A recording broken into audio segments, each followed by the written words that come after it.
Hello, hello. Welcome back to the Beef Medium Podcast. I'm your host, Zach, a.k.a. Snack with Zach, and I'm joined by the only man to pick up a baby copperhead with his bare hands and live to tell the tale, my brother and co-host, Matt. That is me. I never said I was smart. And I guess it was really more of a stick than it was your hands. It was also run over by a car. It was run over by a car. But that doesn't change the deadliness of these things because baby snakes have the most venom. Fun fact, or the least venom control.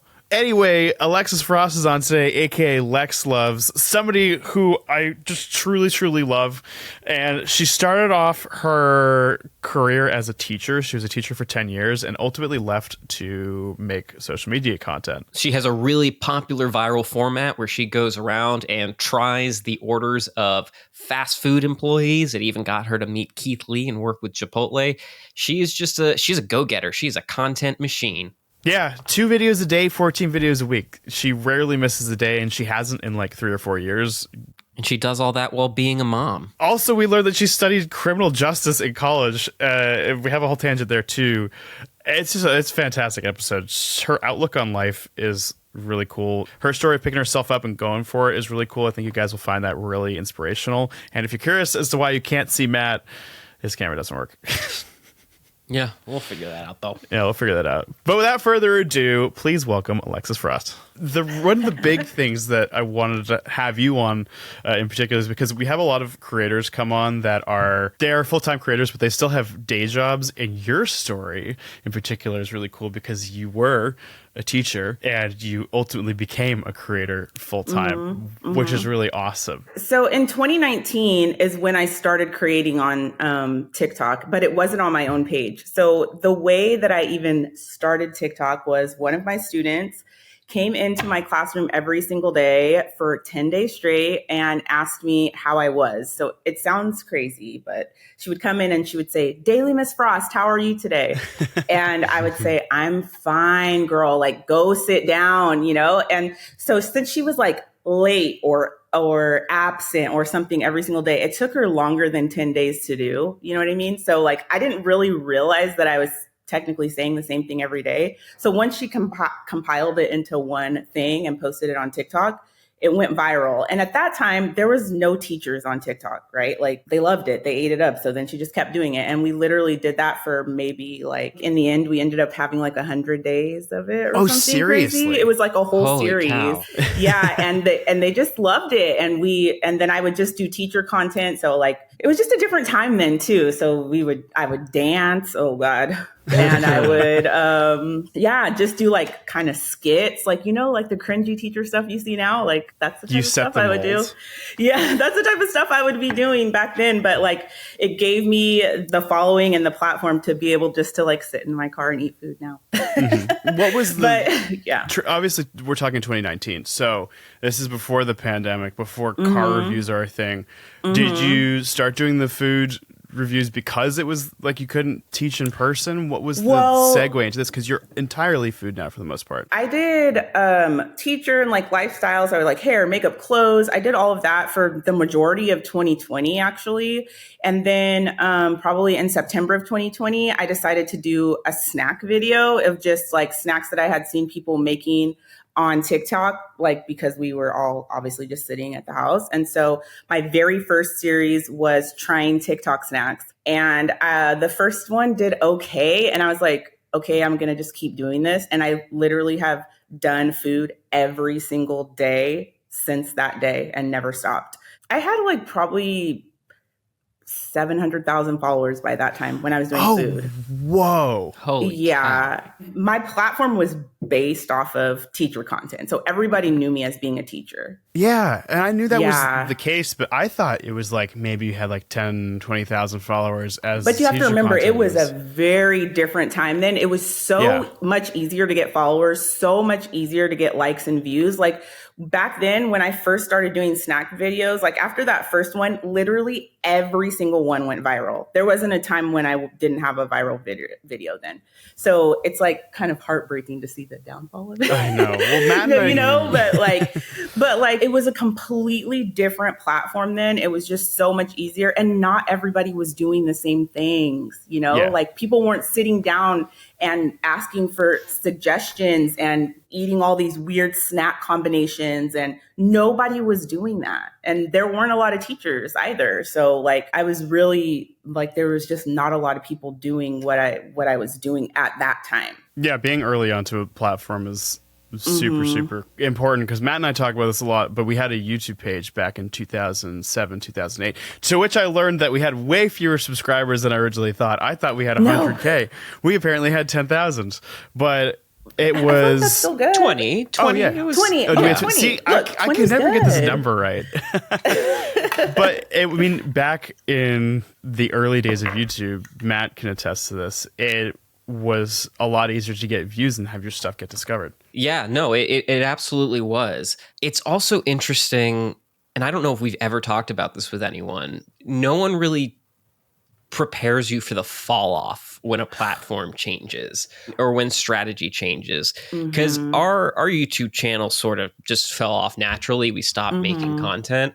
I think the big example for me that stands out in my head is the fall off of the BuzzFeed Tasty brand, where Tasty used to have millions and millions and millions of subscribers, and videos would constantly get on the front page of YouTube. It's not the same as that now. The numbers aren't the same as that now. And as someone who works in that area, when you're on a page or on a channel where the content is just, the numbers are dropping, it's a really odd thing to witness. Would you be able to talk a little bit about, like, how did it feel? How did you adjust to it? Like, what is that like? What was that like for you? It was weird, right? So like, I feel like it's been a very slow decline. And I mean, don't get me wrong, I have waves of it, right? And we kind of talked about this earlier before we started recording, but just like, I think luckily, because I started so early, I still have the number. I was verified early, and now my face is so recognizable because I've been on TikTok, for a very long time, and I still get those comments like, "Oh my God, I haven't seen you on my For You page in forever." Like, yeah. I remember Daily Miss Frost. I remember this. I remember that. So like, I feel like that has helped me a lot, but I don't know. It's just like it's a sad feeling, and like the feeling of like trying to stay relevant or whatever. I but know. it's just like it is a very odd feeling. But I think that on TikTok, it's a little bit different for me because I don't have the community that I have on like Instagram. Like, I feel like on Instagram, I have much more of a community feeling because of like, I post stories and I interact a lot more in the comments and I do that type of thing. But I don't feel like I have that on TikTok, and I never really have. So I feel like it doesn't hurt as bad over there anymore. Interesting. I completely agree with that. This is super relevant because when TikTok was banned for like 24 hours, there was this really complicated set of emotions that I was going through. One of it was like, oh, I've spent years doing this, and like, what happens now? But the other sort of saving grace was I have the Instagram platform, and it's almost the same size. And so for me, it was like the same thing where I said, well, I don't have this anymore, but I still have the other half of it. I describe this as the same thing that you're saying. TikTok is great for reaching new audiences. Instagram is great for connecting with your existing audience. For whatever reason, the FYP, Right. It's not the same as like Instagram. You have your normal feed and you can go to your following feed, whatever, on TikTok, but the interfaces are very different. Whereas like I go to Instagram and I see all my friends immediately. And I can interact with them, and I see what you post, and I see like whatever Jazz and Cam posts, whoever. Right. Or like stories, comments, DMs. It's a completely different sort of ball game. Absolutely. But I feel like that also depends on like creator, because like, for instance, like Shari, my friend Shari, like her community that she's built on TikTok is actually insane. And she doesn't even post that much. I was just talking to my husband about this. Like, she probably posts 2 to 3 times a week, maybe. Like, they're begging her, like, where are you? Where are you? And she still gets millions of views. You know what I mean? So like, I feel like someone like that does like lifestyle and really, where her audience feels like they really know her, is maybe might be a little bit different. And she's like young. young and fresh, like, so she knew what to do to build that, I guess. I feel like it's just like it's a combination of things for me too, because like the relevancy is, I feel like it's very hard for me, especially now. I felt like it was a lot easier when I was a teacher because teaching keeps you young, especially because I was a high school teacher. So I was like around high school kids all the time. So I felt like I was kind of in the know. Whereas like now, that's not the case. I didn't think about that angle of it. I don't know what's going on half the time. And I already had started TikTok as older, like I'm 41. I will still never believe that. But you would have started TikTok in 2019. You would have been in your mid 30s anyway. So, it's not like you picked it up today and we're like. Yeah. So it's just a different thing. There's just a lot of things that go into it, How much time do you spend creating these days? Like, how much of your day is dedicated towards it? Because you have the kids too, so it's like you have to balance being a mom and being a full-time creator. Yeah, I try to really limit my days of batch filming, but I feel like of the last few months, I've been really trying to incorporate jumping on the things that are coming out new on those days. So it's like hard. It's hard not to film every single day. Because there are days where I go multiple places. It was there were 2 drops. One was Popeyes, and I think there's something else like a couple weeks ago where I like went to one and I went to Nothing But Cakes and then I went to Popeyes because that early presence is really important and a lot of people have caught on to it. It does. Yes, people have definitely caught on to it. So I mean, it takes up a lot of my time because if I'm not filming, then of course I'm editing. But I do batch film a lot. I try to, if I'm going to film, like I'm in the car filming at least 3 or 4 videos. Like I'm not doing that. Like I'm going to film a lot because then I have like the drafts and I know, okay, like I have things to edit and like I can take days off if I absolutely need to, Have you not missed a single day since you started doing the food content? I feel like in the past few months, I have been like maybe one. Yeah. I'll miss one day in the month, but if I do, it's like killing me. But no, my average posting each week is like, I post probably anywhere from 12 to 14 videos a week. Oh, so you're doing multiple a day. Wow.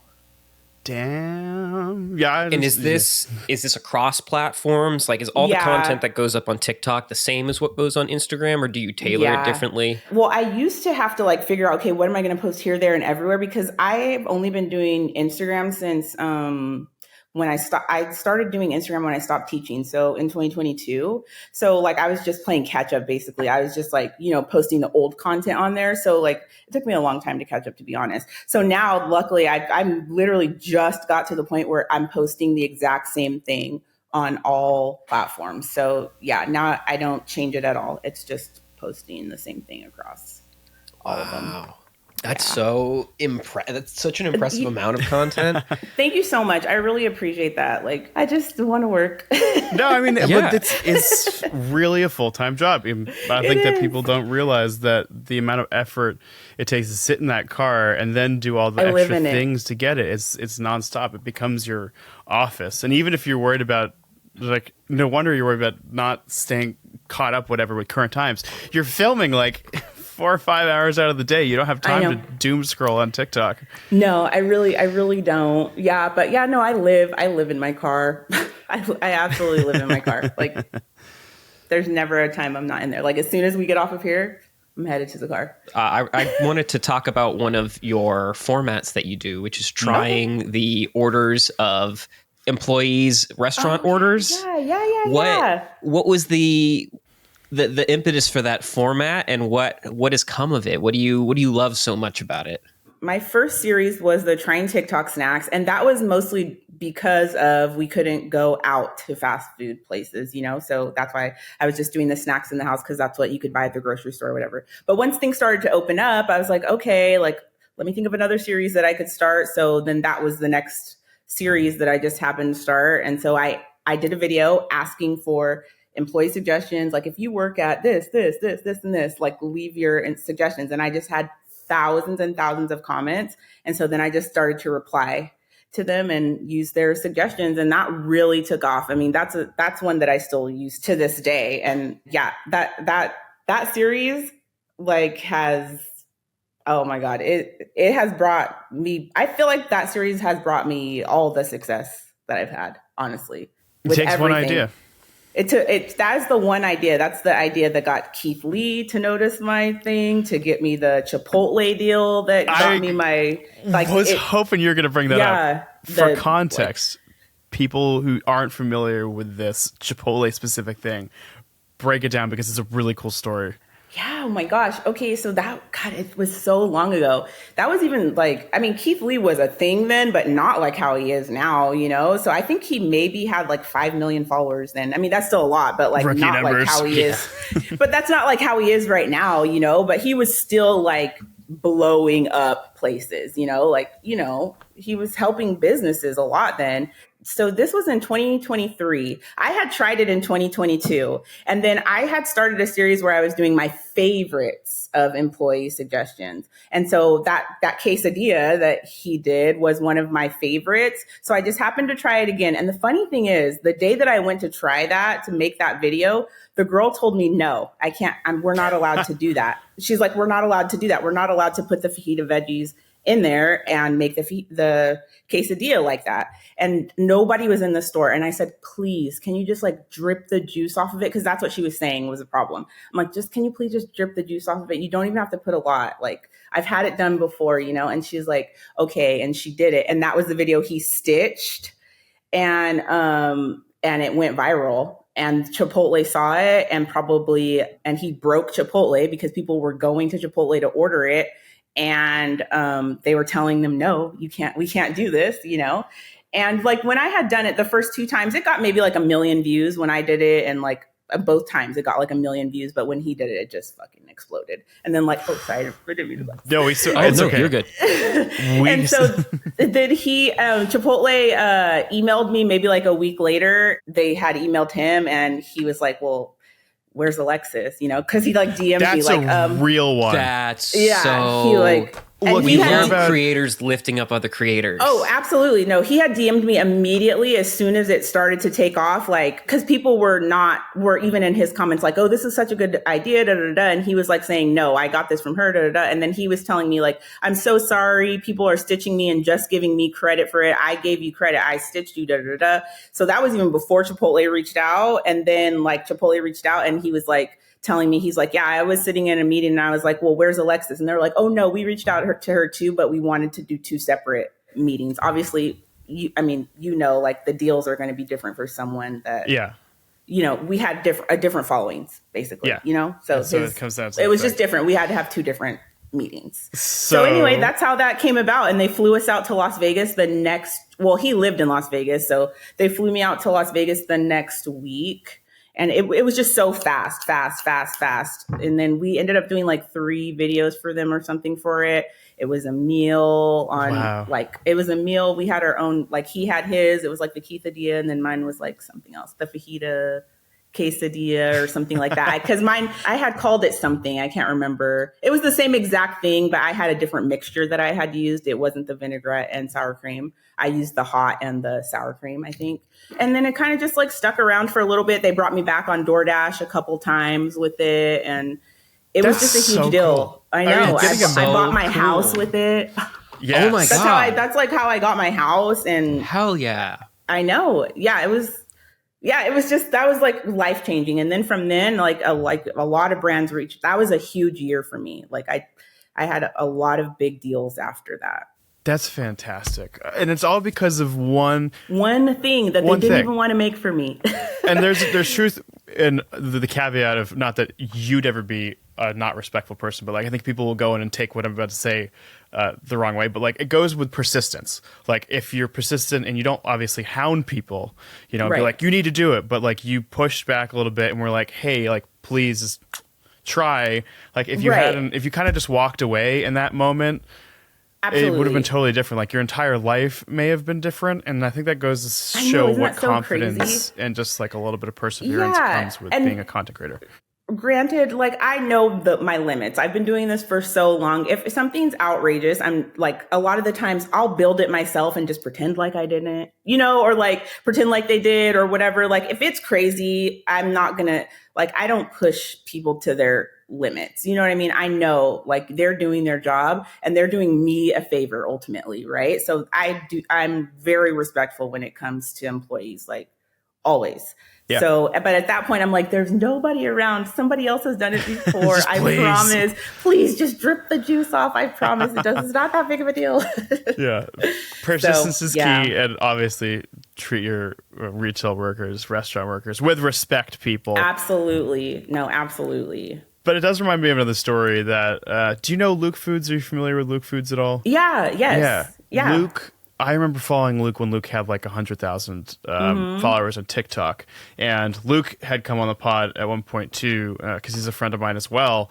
And he was telling me a story about his first like mega video was him trying Indian food for the first time. And that video he gained like 500,000 followers. What? Unreal. I mean, those types of gains are ridiculous, but That's it's like crazy. If you don't go out and do it every single day, that's where the magic happens. Is that like repeated trying things and trying things and trying things and trying things. Yeah, and it really is just trying things, trying different things. I mean, I've tried to start several different series, and if it doesn't work out, then I'm just like, okay, cool, I'm just going to try something else. I mean, I know a lot of the times to outside eyes, it seems like, oh my God, this person's doing the same thing every single day, you know, Yeah, but right. it's really not. Like I'm really trying different things and trying different ways to film things and looking at analytics and doing all these things just to try to, you know, change things up even just a little bit, you know, because like I said, so many people are doing it now.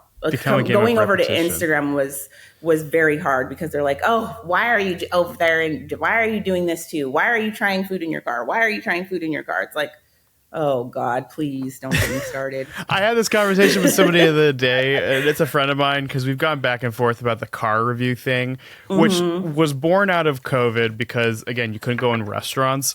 But I know everybody does car reviews, but there's a benefit. If you make content, you generally know the benefit of being in the car is it's quiet. You can focus on you and the food. Like, you control all the things around it. Also, the benefit of, like, if you get food from the restaurant, you go from the restaurant to your car. You're not, like, driving it somewhere back to your house. It's fresh and hot.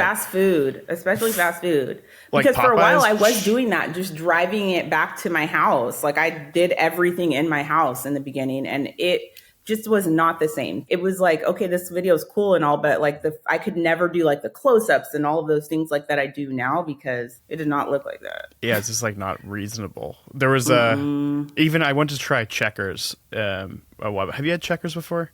Yeah, it's Rallies here. Oh, yeah. So Checkers and Rallies. There was one in New Jersey, and I picked it up and was like, oh, let me drive to get like a place. I was in the middle of a city, and I needed to find better space. It just wasn't like conducive to filming. So I drove 15 minutes, and the incredible fries that everybody said were amazing and incredible. Good.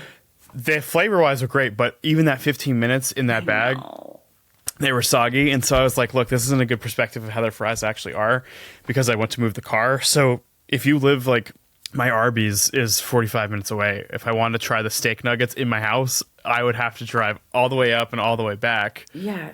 That would be and it. Honestly, me being in my car does not affect you in any way, shape, or form. Like, there's no difference between me sitting in my car or at my kitchen table to you. You know, like, have you ever spilled anything in your car? Like, car mishaps? Yes, but now, you know, it's not as crazy in there anymore because my tray that I have goes from armrest to armrest. So if I spill, it just like, it's on the tray. Yeah. I may have to steal that idea. I started getting a fast food tray, but like, it's made for Tesla.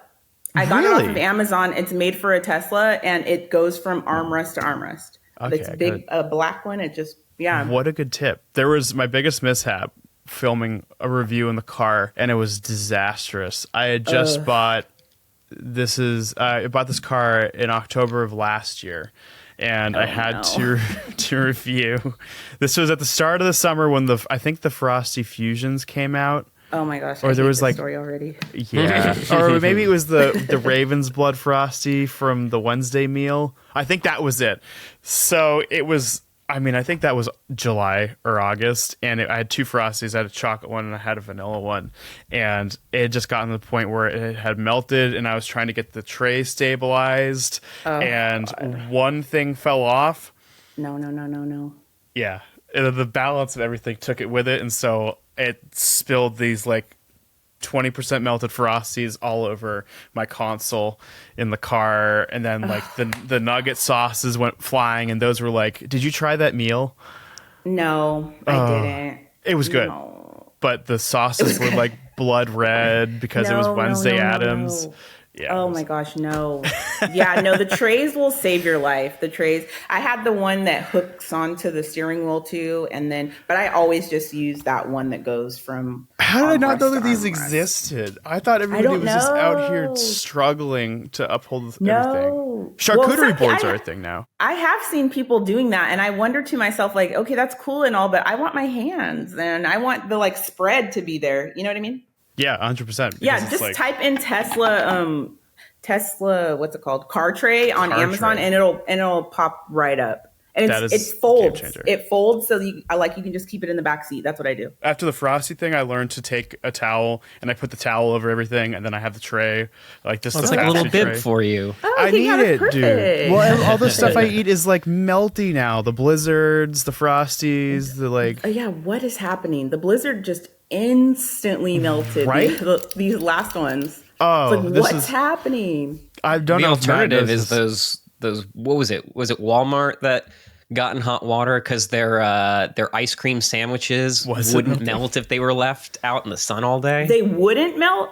Yeah, because it's technically not ice cream. It's technically like a frozen dairy dessert, and so I think it has a lot of stabilizers and guar gum and all that kind of stuff. That term exists because there has to be a certain percent of milk fat, I believe, in order for something to legally be called ice cream, or it has to be a certain percentage of cream ratio. That's why the term frozen dairy dessert exists. And so like I'll talk with someone and they'll bitch and they'll be like, it's not ice cream, and I'm like, you know what I mean? God. Yeah, you know what I'm talking about. It is ice cream, and that is how you pronounce it. Like I hate when they try to like correct the way you pronounce things. It's like, you obviously know what I'm talking about if you're correcting the way I pronounce it.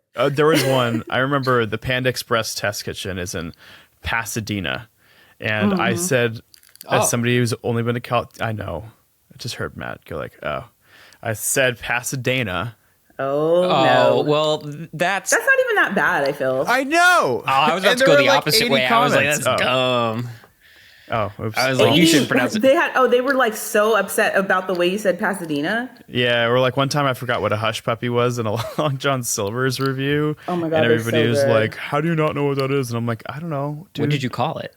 I just said like, oh, they've got this fried potato ball or whatever, and everybody was like, that's a hush puppy, you stupid dumb idiot. And I'm like, but it's perfect that it's kind of nice when you do those things, right? Like the first time I tried I'm gonna say it wrong right now, Portillo's, I said Portillo's. It is Portillo's. Oh yeah, which is a logical conclusion though. Like it's because like I don't know, I knew a boy in high school, his last name was Portillo. It was spelled like that. I don't know. And so and I was in Chicago of all places, of course. They ate me alive. But then the next month I got a call from Portillo's like, hey, you want to do an ad and we'll fly you out to Indiana and do all this. So I was like, love Portillo's. Hell yeah. So and you turn to that guy who commented and you're like, see ya, sucker. Thank you, you guys. But yeah, I ended up doing a video after that saying, sorry, you guys, like I did say it wrong. And then luckily, like I had already planned to do more videos, but yeah, so that actually got me a brand deal for saying it wrong. That's iconic. Wow. What did you promote for the Portillo's ad? It was like bacon, onion rings, barbecue burger that they had. I don't remember what it was called though. I love that. Yeah, they flew me and my dad out there to Indiana. We were like in French Lick or something like that. It was like a very obscure place. And then they had like this carnival thing that we went to and we got to try it before it came out. And it was really fun. My dad had such a good time. And we stayed at this like resort and casino type thing in the middle of nowhere. It was a very cool trip. They go pretty crazy on some of them. For context for people who don't know how we met at the Starbucks. It was, I guess, like leadership experience this year in Las Vegas. Yeah. And that was, just a wild time from a standpoint of there were like 30,000 store managers there. It was nuts. Was so crazy. Vegas is, Vegas just Starbucks store managers? It was literally like... That's a small town. That is literally That's the so size many of the town people. we grew up in. I know. Well, think about how many Was so Starbucks many. stores there are or were, I guess. Well, I know. yeah. Don't get people started. Yeah, I know, right? But I mean, it was they'd taken over. Where were we? Mandalay Bay. Mandalay Bay, yeah. You know what meal I think about regularly out of that trip? Oh my God. Do you know what I'm thinking of? I can't think of what it's called, but the Asian, the sushi. Sushi Oh samba. it was so good. Yeah. Samba? Yeah, so we went to it was her, me, it was Lexi, and it was Emily. There's other people that we've met, friends of ours now. Oh my God. Did you just look it up? Yeah. It was just so ridiculously good. I don't Yeah. know Why if was foods it so are good? allowed to look this good. Japanese and Peruvian fusion, and we got like, what was the cocktail you got? Was that the A5 like Wagyu fat washed? Oh, that wasn't me. I think that was Emily. I want to say. Emily? I got Yeah. something sweet. I feel. Yeah, it was like something. Was it tequila? I don't know, but we had like I think about the miso soup a lot because the miso soup That had. crispy rice. Oh, the Remember crispy those rice is crispy great. rices? Oh, The my sashimi God. was good. The cilantro Kobe in the miso soup. cocktail, Kobe fat wash, Japanese whiskey, Yeah. salted caramel, and maple. That's That's insane. crazy. Yeah, there's Doesn't it sound so good? much there. But you go to Vegas decently, at least enough that like you've had a lot of the food, right? Yeah, Like, I've had a lot of the food there. Actually, that was the first time I'd been in a while, but I used to go like a lot to Vegas. I love Vegas though. It's just I like do too. fun. That's It's one I so think we fun bonded there. over that. Is I think we're Yeah. a couple of the people who like enjoy going to Vegas, and Vegas for Yes. travel is always a good time. Like you can Oh, go by it's yourself so and much enjoy it. fun. Oh, absolutely. I love Vegas. I want to go in November. I want to see T-Pain there. He's ending his tour there. Wait, when? In November something. I don't know. He's doing one in October and one in November, and then he's done. Oh, like not forever. Well, Forever. this tour. Yeah, This I was tour. like, This T-Pain's tour. last This I was song. like, is T-Pain retiring? Is that what's No, happening? absolutely not. He's too amazing to retire. I love him so much. I know, right? His personality too is just like great. I remember when he was on so good. TikTok, and there are these two. And when I say older, I mean older. They're like in their 70s or 80s, like British rappers. And he did like a duet with them because they wrote a song called T-Pain, and then he duetted it, and then they featured him on like a remix, and it was sick. Oh I'll my God, send it I to you. love that. Yeah, no, send that to me. I love was- that. Amazing. But well, I was going somewhere with this. Oh well, I lost my train of thought. Oh, Vegas, because Matt and I are going to be in Vegas in November for the Grand Prix for Formula One. Oh, well, yeah. Look at the date. Check out the dates and see Cool. if he's We'll going see to be that. there while you guys are there. He puts on such a good show, like crazy. I've seen him twice, and he's amazing. What other shows have you seen in Vegas? Do you usually go to stuff, or are you In kind of just Vegas, like all over the I place? saw the Maroon 5 residency because I love Maroon 5. I've seen them literally probably a million. I'm seeing them for the 14th time next week. Holy shit! Once I like someone, I just like them. I And get then I it. just never let it go. I've seen Post Malone 4 times. I think that's the most. Yeah, I've seen he's for- good too. I think Yeah. I've seen him twice, but at festivals. He's really good too. Mm-hmm. Who else have I seen in Vegas? I feel like John Mayer. He's another one that I've seen a million times because I just can't let it go. John Mayer is so good in concert. Isn't so he? good. I saw Yeah, him perform with Grateful Dead, and Oh my gosh, I bet that was amazing. it was so good. Yeah, John Mayer Trio. I saw him for the first time when he played with them, and that was like when I was 20 maybe or 22. I don't know. So yeah, I've been seeing him for a very long time. Definitely would recommend for either of you if you are in Vegas and it's a thing. Like if Dead & Co is playing the Sphere. Oh, the it's Sphere! like, I saw that. I saw what that on a venue. TikTok. Oh, they're like in the hole It- because they spent too much looks- money on it. It's incredible. Oh, they are. Oh Yeah. no. Like, I believe they're super in debt. But yeah, the Really? Sphere is like, I think it was like obviously a multi-billion-dollar project, but as a venue, like the Sphere is one of the coolest places I've ever been to from a performance standpoint. I think it was like the week before or the week after we were in Vegas for Starbucks. I was on a work trip, and one of my coworkers, a friend of mine, is a Deadhead. So he was like, "Oh, come." I never listened to the Grateful Dead, and I was like, "All right, fine, I'll go. It's the Sphere. All right, I'm sure it'll be fine. good." Didn't realize John Mayer was the front man of Dead & Co. Yeah, he's amazing. Yeah, so he's like, "Oh, John Mayer," and I was like, "Oh, no way!" So we go.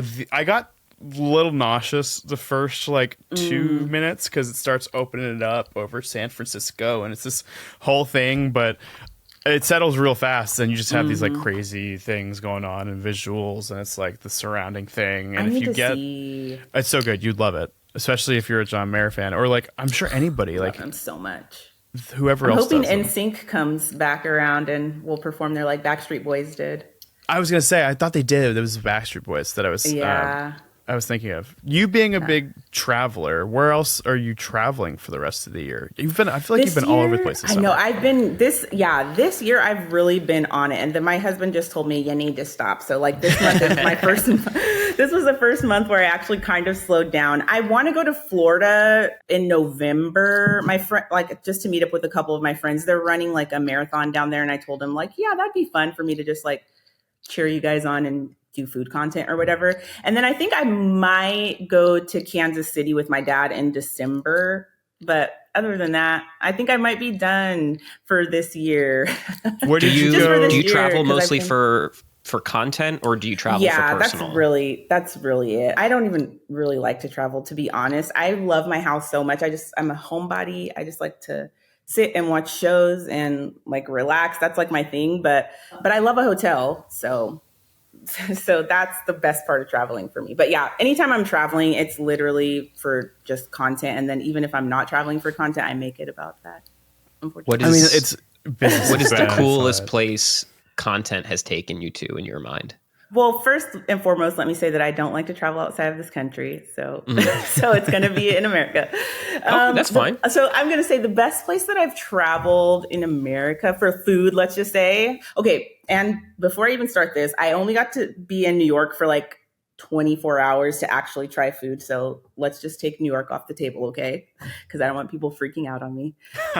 I actually surprisingly had really good food in Milwaukee. That was like one of my favorite places. Where Right? did you eat in Milwaukee?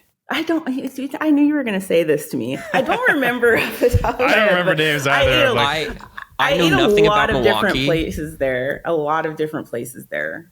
And I was kind of by myself too, because my husband was visiting his friend because they went to like a Green Bay game, and he also was there for work, and I kind of just like tagged along. So like I was just like going around all by myself. But we went to like breweries, and like a lot of their breweries have like like bar food, but really good. Like the pretzels and cheese were just weirdly good. Like, why is this so good? I even had really good Mexican food there, which was odd. There was like this hole in the wall place across the street from our hotel that took cash only. It was dark as hell in there. So like I couldn't even really film, but it was just really good. So I had a really good food experience there. And Nashville was good too. Nashville. I had a lot of good food in Nashville. But We're going to be in yeah. Nashville next week. we will be You in Nashville are? next How week. fun. We're taking the podcast on the road to shoot in the Hardee's test, which actually, I think, if all goes according to plan, unless we throw another episode in between, the Hardee's Test Kitchen episode will come the week after yours. But this is the first time we've ever like filmed an episode in person. So, Oh my gosh, that's so cool. yeah, it's going to be really, really cool because, I mean, Hardee's alone, in terms of fast food, that breakfast is dynamite. But I was in Nashville last week. It's just all Nashville right now. And I went to this restaurant. I honestly can't remember the name either. So, like, I hear you. But it was on a rooftop of, like, overlooking the city at the top of the JW Marriott. Actually, hang on. Let me, for context of the story. I can look up the places I went there. There was this place I went that I loved there. It was called Red-Headed. Hold on. They had like this Crunch Wrap Supreme that they made themselves there. Ooh. Yeah, you have Okay. to go when you go back because it's actually insane. Yeah, I'm in Insanely Nashville good. enough that I need to. And I think Matt and I have time for a dinner as well that night, assuming we're not dead tired. Redheaded Who Stranger. said I want to go to dinner with you? That's valid. I'll just go by myself. What was it? Redheaded Stranger. Redheaded Stranger. Okay. They have like a Crunch Wrap there, and they make house-made tortillas, like crazy good. There was a really good steakhouse that we went to too that I'll look up and send to you because we had. Was it bourbon steak? No. But it was like really good. We had a good time there. That was one of the places that I went with my friend Shari. So I went there for CrimeCon last year. What is CrimeCon? I'm obsessed with true crime podcasts. That's like my other, like, I can't even explain to you. I don't even listen to music. I just listen to true crime. And so it's like a convention of all the true crime podcasters, and then also like TV shows, like Court TV is there, and then they also have like panels where it's very victim focused, though, not like, oh, they're talking about the serial killers, and it's like very advocating for the victim, telling their stories, how you can help support victims and victims' families, and just making you aware of what's going on in the world, you know, not like, oh, not like weird, as it's not weird like it sounds like, oh, they're telling you about like No, the serial killer. Here You know are what all I the mean? cool serial killers you should Yeah, no, want to, like. it's not like that at all. It's like it's very like victim focused, you know, but also like if you listen to podcasts, it's super cool because, and it changes every year, like depending on who puts it on. Like I think Tenderfoot put it on this year, whereas like Wondery put it on one year. So like it just depends on who puts it on. But like if you're a big name, no matter what platform you're on, they always invite them, which is kind of cool. So Yeah. Is it always in Nashville? Does it rotate cities? it rotates. Like this year it was in Denver. So I went to Denver for this one. And then okay. next year it's in Vegas. So I'm definitely going to that one. Vegas. So much is going to Vegas next year. I think Sweets and Snacks will go to Vegas next year as well. And then the National I've never been to Association- that. You should go to it. It's like I know. it's a great way to just walk you around guys and were try a lot telling of me that stuff. too. It's fun. It's really fun. But the true crime thing, like how did you get into it? Because every once in a while I dabble, but I think the reality of it sometimes makes me feel like, oh my god, everything's super fucked up. I know. Well, funny story. I actually have my degree in criminal justice. She's a detective. Yeah, we need you to unpack this. I love how you're like, because didn't you? Am I wrong in saying that you taught math in high school? Yeah, I did. I taught high school math. Yeah. Okay, walk. I need you to unpack the criminal justice thing, and then how will this? I know it's like it's a weird story. Okay, so I have my degree in criminal justice with a concentration in corrections because I thought that I wanted to work in juvenile hall. Like I always wanted to work with kids. I thought I wanted to be a correctional counselor and do that. Well, my last semester of college, I did an internship at our like state juvenile hall. It's called California Youth Authority, and it was a nightmare. Let's just say that. And also, but I got to go into the classroom and just seeing how they, like their classrooms there, and just seeing how they really appreciated that, because obviously it was like something outside of what they were doing over there. It was like, okay, like maybe I want to do this. And then life circumstances kind of like led me towards going back home and moving back to my hometown. And my dad was like, you know what, why don't you just try teaching? You know, because I come from a family of educators. Like my dad's a teacher, my stepmom's a teacher, my brother's a teacher. Like we're all teachers. Isn't that always how it works? It's just a family of teachers. Our family's like that too. My grandmother My was. family our is aunt like was. that. Our other aunt was. I know. They just love it. So I was like, okay, I'll try it. And then I was like, back then you could get your credential and teach at the same time. It was like an internship type thing. So while I was getting my credential, I started teaching, and I just did that. So I started doing that when I was 22. I graduated from college when I was 21. And so I started teaching when I was 22. I know. You're doing more at 22 than I was. That's for sure. Please. But yeah, I had to take all these tests to be able to teach math. So like, I was just like, oh, well, what am I good at? And I was really good at math in high school. So I just was like, okay, I'll just do that. So then I had to take this, like a series of tests to prove that I could teach high school math. And then I got my single subject credential in that. And then I already had my degree, so then I was able to teach math. That's so cool. So with the criminal justice, do you ever use your degree these days? Like, do you have like super apt perception of things? You're like, I didn't ever use my degree, unfortunately, even though I would really like to. I just use it in my mind, I guess, just because I literally run out of things to listen to like every 3 days because I consume so much true crime. It's honestly kind of crazy. What do you typically gravitate towards from like a story standpoint or a creator standpoint on that side of things? Because I only know like a couple of them, and every once in a while I'll get hooked into like whatever the Netflix documentary of the week is. But that's as far as I think the closest I've ever dabbled was the Serial Killer Museum. Oh, the Museum of Death in Los Angeles. That one's sounds wild. Scary. Oh, it is. It is scary. It is a very strange museum. Is true crime not like basically scared straight for adults? I guess it is kind of scary. To me, I just like to be aware of what's going on. I really like, I shouldn't say I really like, but I You find listening to, I entertainment find in. it, yes. I like to hear and be informed about like wrongful conviction stuff. Like I like to listen to that because I feel like a lot of the time people don't think about those type of things. Like there are really people that are sitting on death row right now that did not commit the crimes, you know, and like there's proof right there. Like I'm listening to one right now where the guy didn't do it and they literally killed him, called Alabama Murders. I'm listening to it right now and he died and they yeah, he got put to death, him and this other guy. And it was really the husband that did it. It's just like crazy, just crazy stories like that. I like to listen to missing person ones too. Like, I hate to say like to, but I really like to listen to things They have that your are attention. like, They capture your attention. yes, Yeah. I like to be made aware of that things that are like victim focused, that advocate for the victims, that give voices to the victims, that aren't focused on the people that commit the crimes necessarily, but like how did it affect the families? How can we help? Like what are things that you can do, put into practice, you know? No, I get that. There's a page I follow online called Adventurers with a Purpose. And they're like a set of divers who they dive for Yes. missing vehicles that Oh, have gone into yeah, rivers missing and stuff like that. vehicles. Yes, I know exactly what you're talking about. Oh my gosh, I've been seeing the clips of it on TikTok too lately. Yeah, it's very sad and profound, but there's also something because they're asking questions, and I feel like because a lot of these true crime podcasts are asking questions, you're sort of leading to it helps find a sense of completion. It's Right. trying to find a solution and an end and like find the person. And I think there's a Closures, satisfaction to that. Yes, that's what I like to see. Not like I don't like to be listening about people that are just talking about killers. Like I don't care about that. I care about people telling stories about trying to help people. And when the families are on there and actually give the permission and the families are talking about it and saying like this is how you can help. This is, you know, like that type of thing, you know.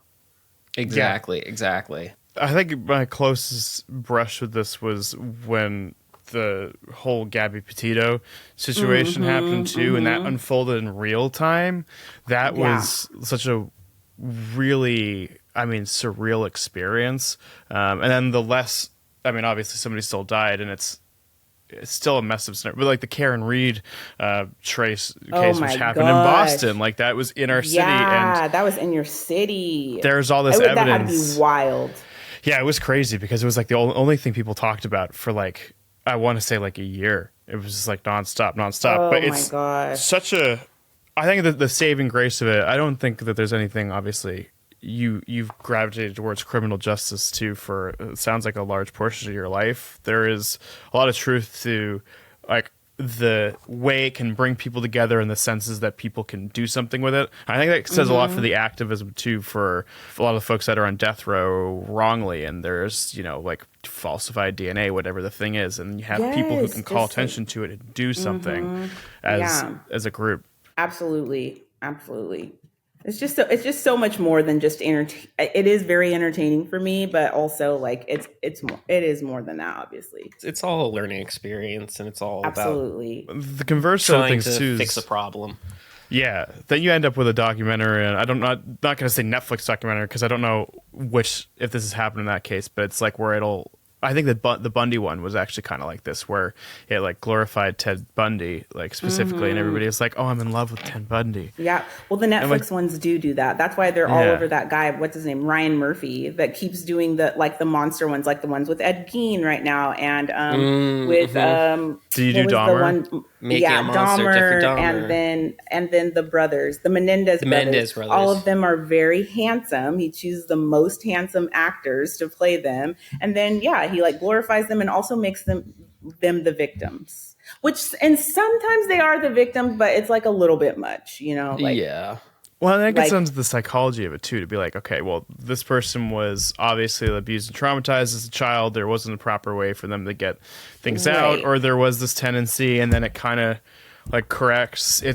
I think about this a lot with Columbine and like the scenarios that like made the shooters what they were, and like the relationship between them and just the like psychology of it. And I'm somebody who's not an expert by any means, but from the study standpoint of like the weird humanity behind it, it's bizarre. It's so bizarre. The whole that is just a whole nother thing. And just Oh my God. And just recently see how they like even charge those parents with the kid, even the kid didn't even do the shooting, but they charge them. And that's like opening a whole nother thing because now parents can start getting charged, which, okay, you should be charged. Like, what do you mean? Gun ownership. There's so many things that go into Like, it. there's Not so many things. securing your weapons, and then somebody does something, but the kids are getting bullied, and it's like there's no resources. It's just so much things. Yeah. It's so much things. I get it. So when you're talking about true crime, I honestly didn't realize how much of that falls into true crime, but I understand it because it's fascinating from that standpoint. And then you also come at it from the angle of having been a teacher too, your understanding of like kids and stuff like that. So many different backgrounds. Like I still like when I look at people, I think of them as like, okay, I know what type of student you were, like what type of kid you were that made you into this human Can we being. play a game? Oh no. I just want to. What type of student do you think we were? We were very different students. But I feel like I can't see him. I know. Yeah, it's hard I to, was about to say you him. can't. I'm sorry. I wish I could just hold up a photo of Matt to be like, this is Matt. Should I do that? I was an okay student. I think I had undiagnosed ADD, so I feel like I would have been an even better student had I have gone back and run the whole thing over again. But that's a whole different can of worms. Oh my God, that's so annoying. He was Does always that make like you angry sometimes? It doesn't make me angry, but it does make me think a lot about like it makes me think about what if. What would have been different? How would it have worked out differently? Cuz I got medicated for ADD for the first time at 25, and it was the right thing. Yeah. It was the right. It was like somebody flipped a switch in my head, and all of a sudden, it felt like I could be organized, and it felt like I could have structure, and it just felt good. And what's fascinating was, or not fascinating, but kind of stressful, is this year my medication has been on shortage, and so I'm kind of operating without that now.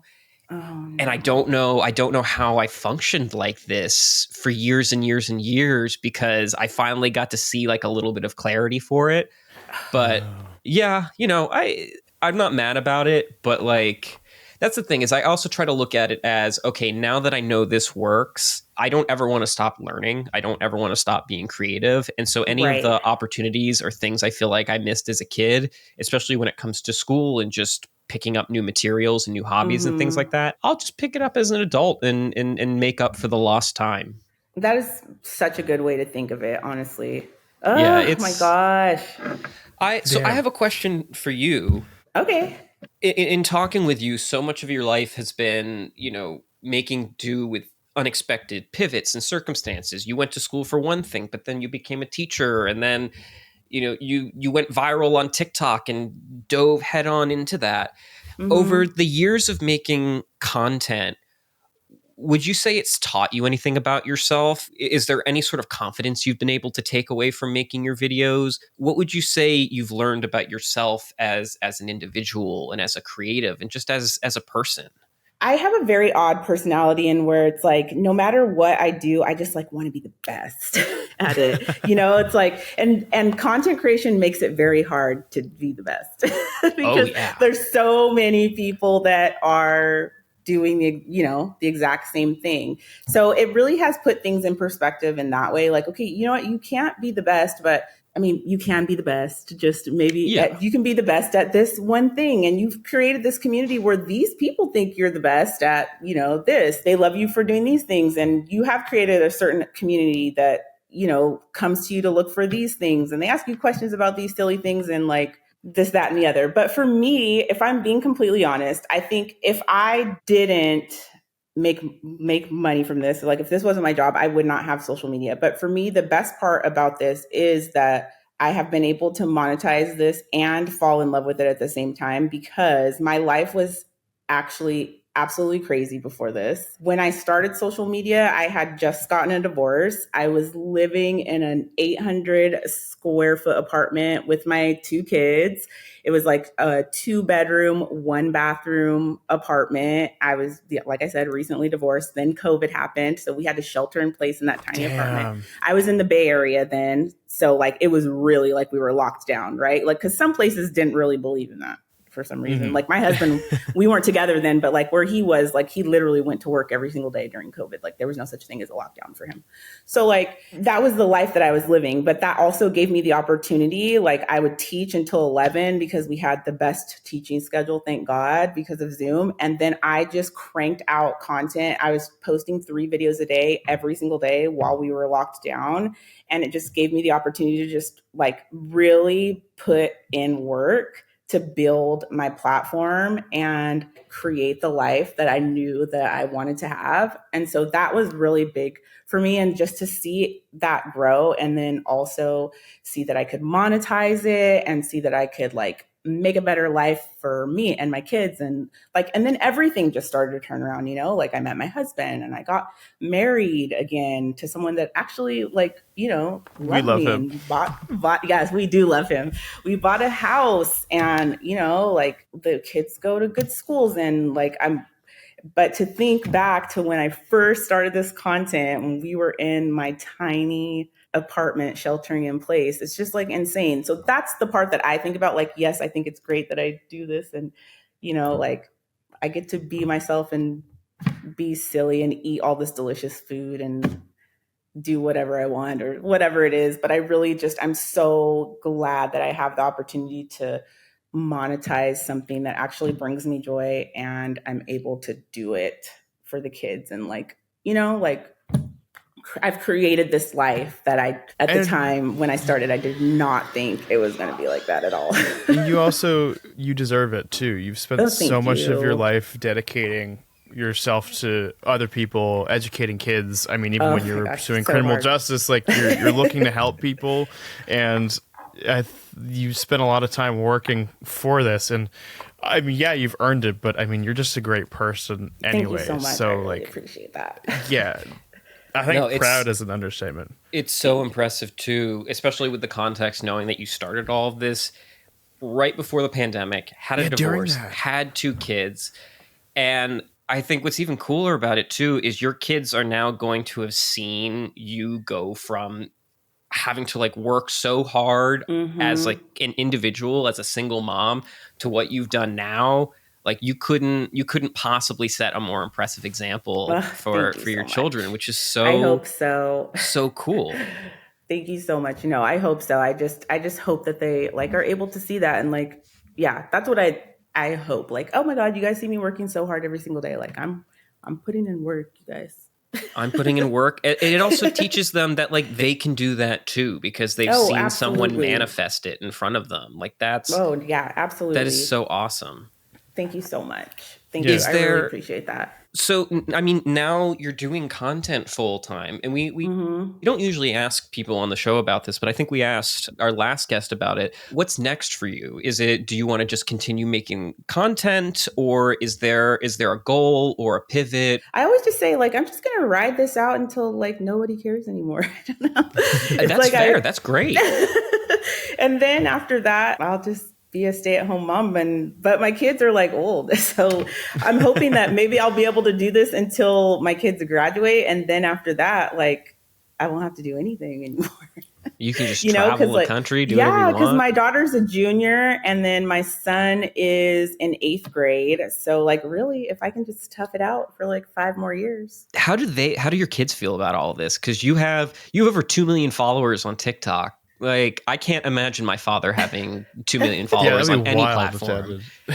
No, when I first started, they thought it was very cool, you know, but now they're kind of just over it. Not over it. They think, I'm sure they think it's cool. Every once in a while, they're like, oh, I saw you on that commercial, or like my friends told me this, or like when I go to back to school night, you know, like the kids will like see me like, oh, I love your videos or whatever. But now, you know, like I said, it has been, you know, pretty much 6 years. So, and they're old now and nothing's cool to them, you know? Exactly. Like, after a certain point, it's like, oh, this is mom's job. Yeah, exactly. That's exactly what it is. It's just more like, oh, this is a job. And yeah, it's cool. But when they were young, it was very cool to them, you know, because 6 years ago, you know, but my son's about to be 14. So he was like 8 when I started it. So of course oh my God, so cool to him.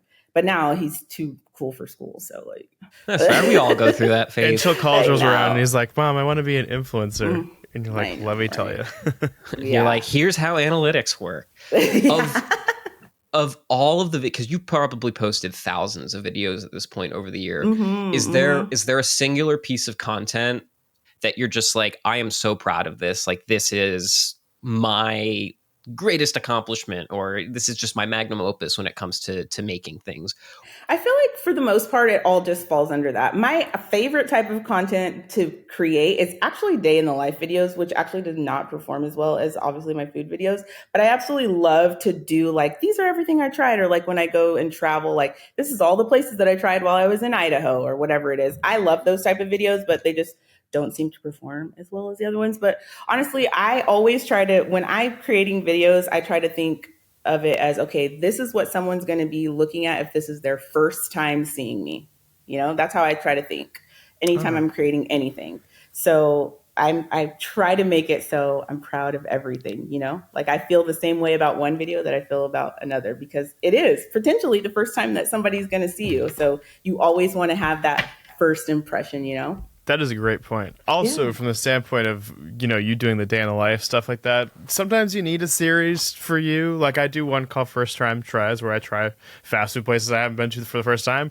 And that's as much for me as it is for the followers, because like there are things that work, but having one that you're like, I genuinely enjoy going out and like doing this thing. Yeah, it's like a little reset. And I like the editing of that one too. Like the editing, there's so much goes into the editing of those. And like, I just like to do it. It's like, it takes a long time, but it's like kind of cool to see how it all turns out. And sometimes they do well, and sometimes they don't. And if they don't, that's fine. But like, at least I have like a compilation of everything that I did in that time. So it is what it is. Well, then this is, I mean, seriously, I don't want to downplay the fact that this has been fantastic, but I mean, I already knew some of your story, but you've done so much. And I think a lot of people at that point where you're going through all the things between the divorce and the pandemic and, you know, just like being in that apartment, I think a lot of people would probably just like wallow in it and be like, this is just like terrible and this is my life now. But you turned around, and that is like, that's where it happens. So props to you. For folks that want to find you on social media, where can they find you? On Instagram, Facebook, and YouTube, I'm lex.loves. And on TikTok, I'm just Alexis Frost. Thank you so much for coming on. Thank you so much. I really appreciate it. Thank you so much.